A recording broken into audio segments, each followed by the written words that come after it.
নমস্কার। আমার বন্ধু এই সময়ের বলা যায় প্রায় একমাত্র বন্ধু, সদা সময়ের বন্ধু, সব সময়ের বন্ধু, সব বিষয়ের বন্ধু। তাকে আমি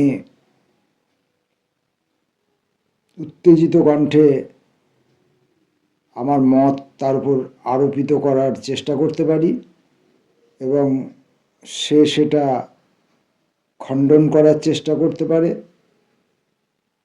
সে তার মত আমার উপর আরোপিত করার চেষ্টা করতে পারে, আমি খণ্ডন করার চেষ্টা করতে পারি, অথবা আমরা উভয়েই কেউ কারুর মত খণ্ডন নাও করতে পারি। এমন একটা সময়ের মধ্যে আমরা দুজন রয়েছি যখন আপাতত আমার কাছে মনে করুন আমি একটা সমুদ্রের মধ্যে আছি, সমুদ্রের মাঝখানে কেউ নিয়ে যেয়ে আমাকে নিক্ষেপ করে দিয়েছে, বা আমি নিজেই গেছি কোনো একটা জাহাজকে বিশ্বাস করে আমি সেই সমুদ্রের মাঝখানে গেছি, তারপর সেই জাহাজটি আমাকে অতিরিক্ত বিবেচনা করে এবং অপ্রয়োজনীয় বিবেচনা করে সমুদ্রের মাঝখানে ফেলে দিয়েছে, দিয়ে জাহাজটি চলে গেছে। এখন এই অপ্রয়োজনীয় বা অতিরিক্ত জিনিসটি আমি সমুদ্রের মধ্যে হাবুডুবু খাচ্ছি। তো তখন আমার একটি অবলম্বন দরকার। তো সেই অবলম্বন হিসাবে আমি যাকে আপাতত পেয়েছি, জানি না কতদিনের জন্য পাবো, কারণ আগে তো অনেক কিছুই পেয়েছিলাম, যা যা পেয়েছিলাম সেগুলো এখন আর হাতের কাছে নেই। সেটা প্রায় সবটাই আমারই দোষে। এখন হয়তো নিকট ভবিষ্যতে অশোকতরীয় আর অবলম্বন হিসাবে আমার কাছে সহজপ্রাপ্য হবে না। তো এখনও আপাতত সে সহজপ্রাপ্য বা আমার কাছে অবলম্বন হিসাবে রয়েছে, অবলম্বন হিসাবে আমি তাকে বিবেচনা করছি, এবং সে আমার সঙ্গে সব বিষয়ে সহযোগিতা করছে, প্রয়োজনে মতের বিরোধিতাও করছে এবং আমাকে খানিকটা সে শিক্ষিতও করে। একমাত্র দুর্গাপুরের ব্যক্তি যে বিভিন্ন বইপত্র দিয়ে বিভিন্ন বিষয়ের ওপর, বিজ্ঞান থেকে আরম্ভ করে, দর্শন থেকে আরম্ভ করে, বেদ থেকে আরম্ভ করে, কবিতার বই থেকে আরম্ভ করে, কবিতার উপর আলোচনা থেকে আরম্ভ করে, বিভিন্ন বিষয়ের উপরে বই দিয়ে সে আমাকে পড়বার জন্যে উৎসাহিত করেছে, আমাকে শিক্ষিত করতে চেষ্টা করেছে। এবং এই যে চেষ্টাটা সে করেছে, সে খুব ভালো করেই উপলব্ধি করে যে এই শিক্ষিত হবার খুব একটা মানসিক তাগিদ আমার নেই। এটা উপলব্ধি করার পরেও সে আমাকে কিছুটা হলেও শিক্ষিত করার চেষ্টা করেছে এবং সেই জন্য আমি তার কাছে যতদূর সম্ভব কৃতজ্ঞ থাকা যায় আমি তার কাছে কৃতজ্ঞ। এখন তিনি আমাকে একটি বই দিয়ে গেছেন পড়বার জন্য। বইটি একদম নতুন ঝকঝকে একটি বই।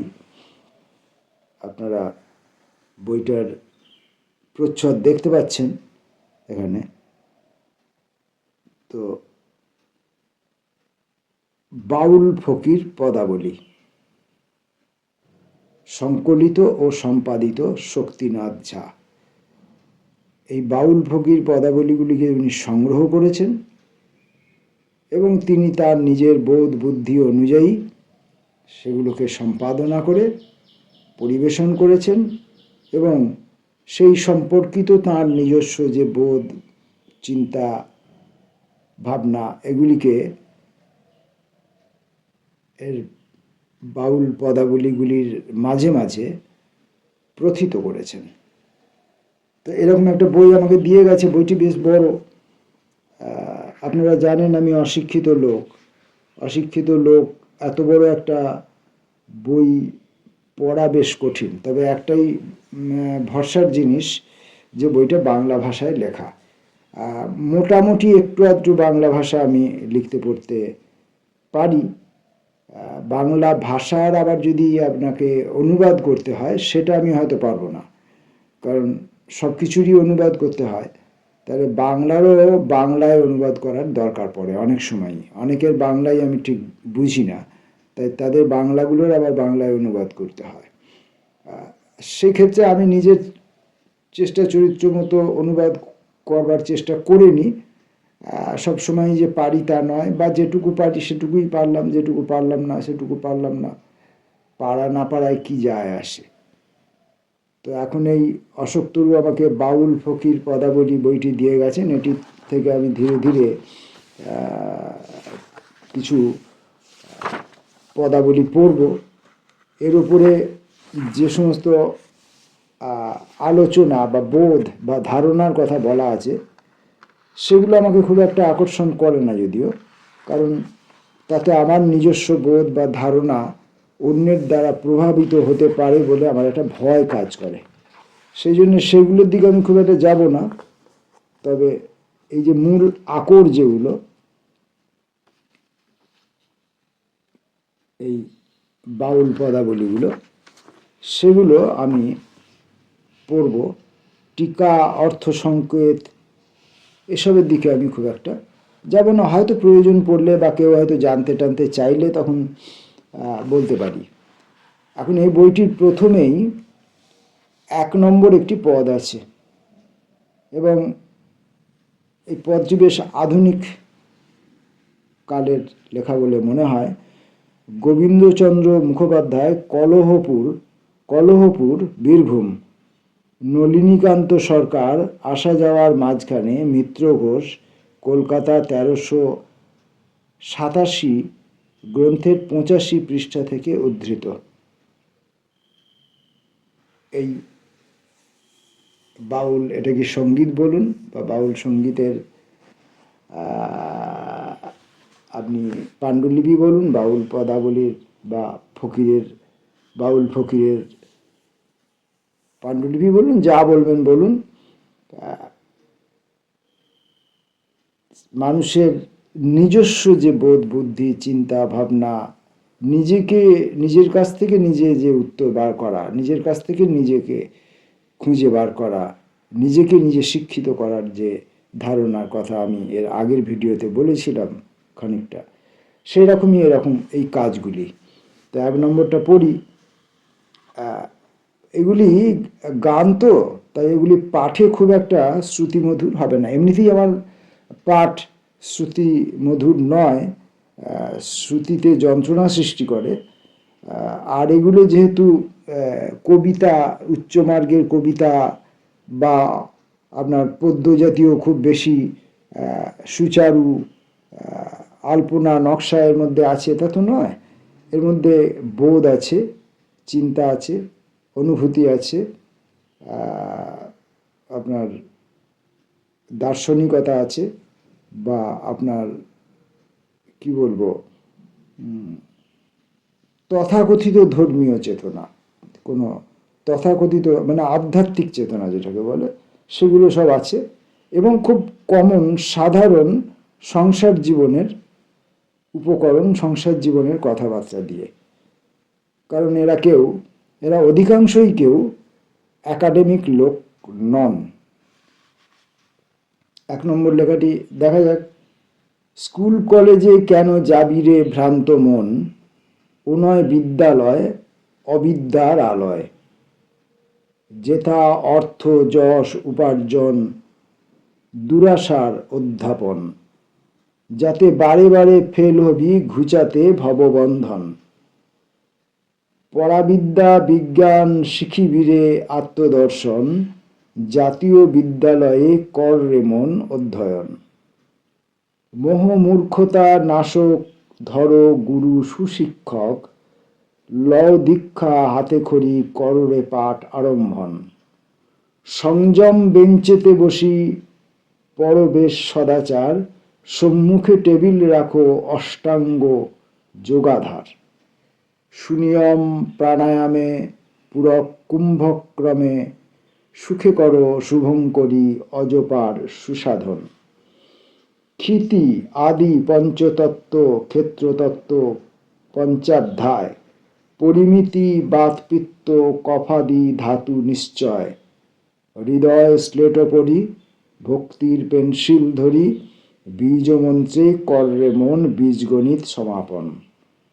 শিখরে পিঙ্গলা ইরা সুষুম্নার ইতিহাস, স্বাস্থ্য রক্ষা ব্রহ্মচর্য যতনে কর অভ্যাস। ভূগোল খগোল তত্ত্ব শিখিবে সকল তথ্য, ষটচক্র মানচিত্র কররে মন অন্বেষণ। ব্যাকরণ বিবেক সহ সুসাহিত্য হরিনাম, সাধরে গোবিন্দ তব পূর্ণ হবে মনস্কাম।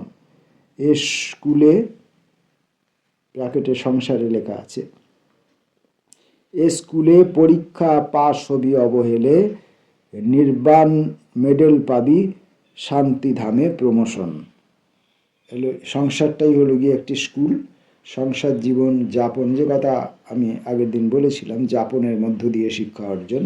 তো সংসার একটি স্কুল, এই সংসার যাপনের মধ্য দিয়েই আমাদের শিক্ষা লাভ হবে এবং আমরা মেডেল পাব এবং আমরা পাশ করে প্রমোশন পেয়ে পরবর্তী ধামে যাব। পরবর্তী ধামটি কী বা কোথায় বা এ সম্পর্কে আমাদের যদিও সেরকম স্পষ্ট কোনো ধারণা নেই বা সেই নিয়ে আমরা চিন্তিত নই।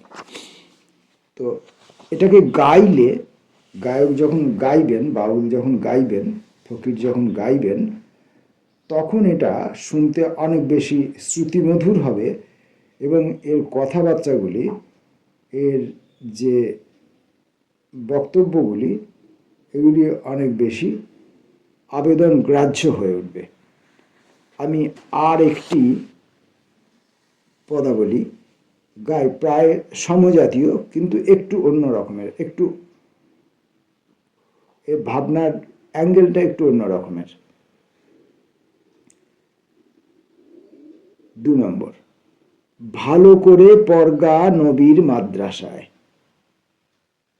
সেই মাদ্রাসায় পাশ করিলে মৌলবিগিরি টাইটেল পাই।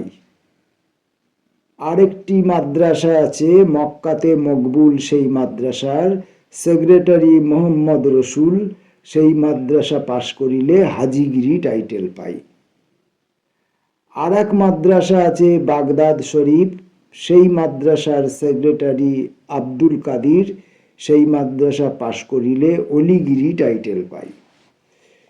তেসরা মাদ্রাসা আছে কারবালা ময়দান, সেই মাদ্রাসার সেক্রেটারি ইমাম হোসেন হাসান, সেই মাদ্রাসা পাশ করিলে শহীদের খবর জানা যায়। চাহারম মাদ্রাসা আছে মরুভূমির মাঝ রাজপুতানায়, সে মাদ্রাসার সেক্রেটারি খাজা মঈনুদ্দিন হয়, সেই মাদ্রাসা পাশ করিলে ফকিরিতে টাইটেল পায়। তাহলে কোন কোন জায়গায় কোন কোন মাদ্রাসায় পড়লে আমরা কেমন কেমন শিক্ষা অর্জন করব, কি কি লেভেলের শিক্ষা অর্জন করব, কি কি টাইটেল আমরা পাব, সেগুলো এটার মধ্যে আছে। আচ্ছা, আর একটাও সমশ্রেণীয় সমভাবনার আর একটা পদাবলী পড়ি। 3 নম্বর, বাবাই ভান্ডারি, কাগজ কলম ছাড়া বাবাই করে মাস্টারি। আরবি বাংলা আর ইংরাজি সব ভাষা পড়াইতে রাজি, অতি সত্বরে করগ রেজিস্টারি। হায়রে সিনায় সিনায় দিলে পড়া, লিখতে পারবি কলম ছাড়া, পাশ করিবি পাবি মাইনে ভারী। বাবাই ভান্ডারি, আলেপ লাম মিম 3 অক্ষরে, 30 পারা তার ভিতরে, তোর কালেবে সবই দিবে ভরে বাবাই ভান্ডারি। হাসান বলে আশক জনের এই পাড়াতে কলম হবে জারি। তো এই 3টে পদাবলী পড়লাম যে শিক্ষা সম্পর্কিত যে আমাদের যে ধারণা, সেই ধারণা থেকে সরে গিয়ে বাউল ফকিররা শিক্ষা বলতে কি বুঝছেন, তাদের কাছে জীবনটাই শিক্ষা, জীবনটাই স্কুল, সেই কথাটাই মূল কথা, সেটা আমরা এর মধ্যে পেলাম। এইটুকুই আমাদের প্রাপ্তি। আর এগুলোকে যদি বাউল ফকিররা যদি গান গাইতে পারেন বা গেয়েওছেন বিভিন্ন জায়গা, সেগুলো যদি আমরা সংগ্রহ করতে পারি তাদের কণ্ঠ থেকে, তাহলে আমাদের ভালো লাগা একটা অতি উত্তম জায়গায় পৌঁছাবে। আর আমি যে আমার বন্ধু শিক্ষক অশোক তরুর কাছ থেকে একটু একটু করে শিক্ষিত হচ্ছি, সেইটার একটা নথি এই ভিডিওটার মধ্যে রইল। নমস্কার।